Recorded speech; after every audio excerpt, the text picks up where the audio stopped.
So, this all started yesterday when I, 22F, had a date planned with a guy. He ended up not showing up, so naturally, I texted the group chat about it, and my sister is in this particular group chat. I'm guessing my sister, Sarah, 26F, told her best friend, Jay, 27M, about it, because a few minutes later, Jay texted me to ask if I was okay. I told him yes, just a little disappointed since I was pretty excited to try that particular restaurant. He said that he would pick me up at noon the next day so we could go eat there. I told him it wasn't necessary, but he insisted, so I agreed, thinking nothing of it. Well, today he took me out as promised, and while we were eating, Sarah FaceTimed Jay. When he didn't answer, she called again and again. He answered the fourth call and asked her what was going on. She said that she was just checking up on us and told me to call her later. Later ended up being almost 8 o'clock. Jay and I spent the rest of the day together, hunting down some collectible dolls we both like, and trying different dessert spots along the way. On the way back to my apartment, Jay asked me to change the music on his phone. When I opened it, I saw that my sister had called him about 30 times throughout the day and texted him across multiple different apps. Jay had put his phone on Do Not Disturb after lunch, so it made sense why he didn't see those notifications. Once he dropped me off, I called my sister and asked her if everything was alright. She said yes, and asked if I had forgotten to call her back sooner. I told her that I was out with Jay, so I didn't get the chance, and figured it could wait since she didn't call me. She hung up, and a few minutes later, I got a call from my mom. She sounded angry and told me that I should be ashamed of myself. I said sure, but why today? According to my mom, Sarah called her in tears, saying that she had caught Jay and me smashing in their apartment. I was so confused.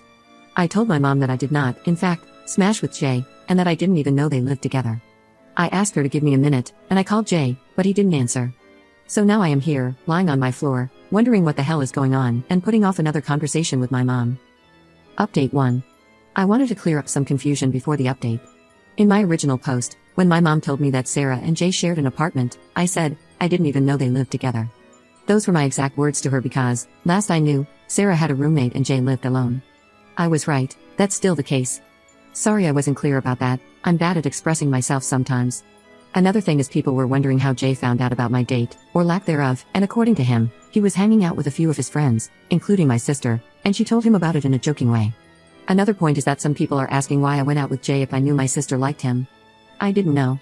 Just because I talk to my sister doesn't mean she talks to me the same way. If I had known, I would have talked to her about it first because I know from past experience that my sister is a jealous person. Anyway, last night was a doozy.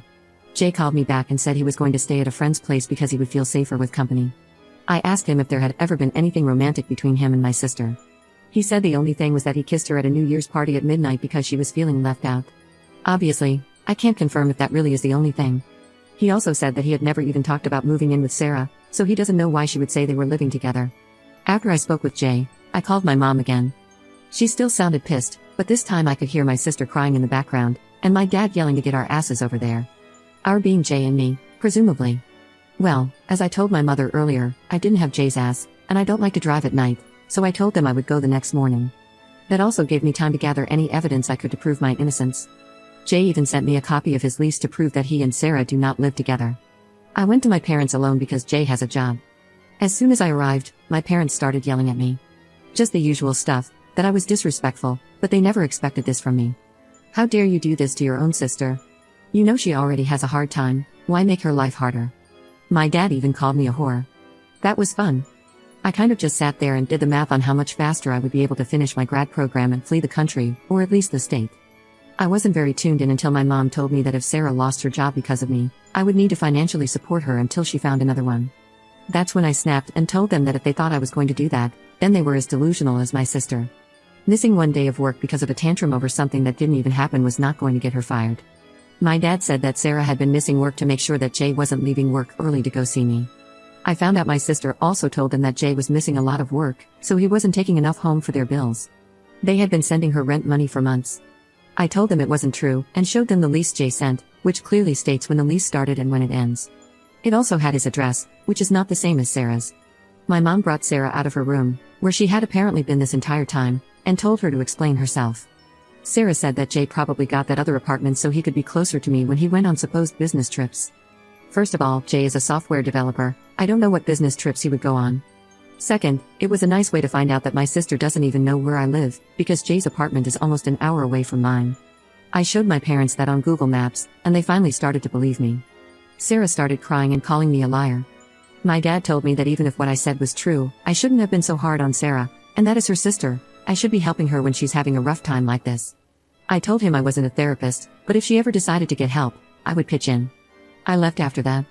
There was nothing else I needed to say, and there was no point in waiting for an apology. My dad looked uncomfortable, and my mom was too busy consoling my sister to notice me leaving. I haven't talked to them since then. Sorry if you were expecting a fun update where I somehow got revenge on my sister or something crazy and petty. Thanks for caring, though, and to those of you who shared your own stories under my original post, damn, I'm sorry you went through that. Update 2. I don't really know how to start this post, but I felt obligated to write an update after everyone sent me so much love and support. It's been an entire year since I last posted, and there were a couple of questions I saw were pending when I logged back in, so I'll answer those first. Jay got a permanent restraining order against my sister. It took some months and a lot more harassment, but he has that now. As for why my sister was lying to get money from our parents, I couldn't tell you. I don't know where all the money was going, but I'm pretty sure she lied because she didn't want them to be disappointed in her. A lot has happened, but to sum up, my sister was arrested for not respecting the restraining order and also breaking into my home. My parents were furious with me after I didn't help bail her out. They blamed me for her getting arrested and for getting fired from the 3 jobs she's had since my last post. Since then, I have not had any contact with my mom or my sister. My dad called to wish me a happy new year, but that's about it. Also, I finished my master's degree and, after countless job applications and rejections, I finally found a job in my field. It's far away from where I currently live, which is a major plus. I'm sad to be leaving my friends, but I'm so excited to start this new chapter in my life. I think, overall, I am in a much better place mentally than I was when I first came on to write my post. I intended to use Reddit as a tool for journaling, but I think that didn't really work for me, so I found different methods to express and reflect on my feelings and situations. I think I'll still use my account, but probably just for trivial things that will hopefully not get very much attention.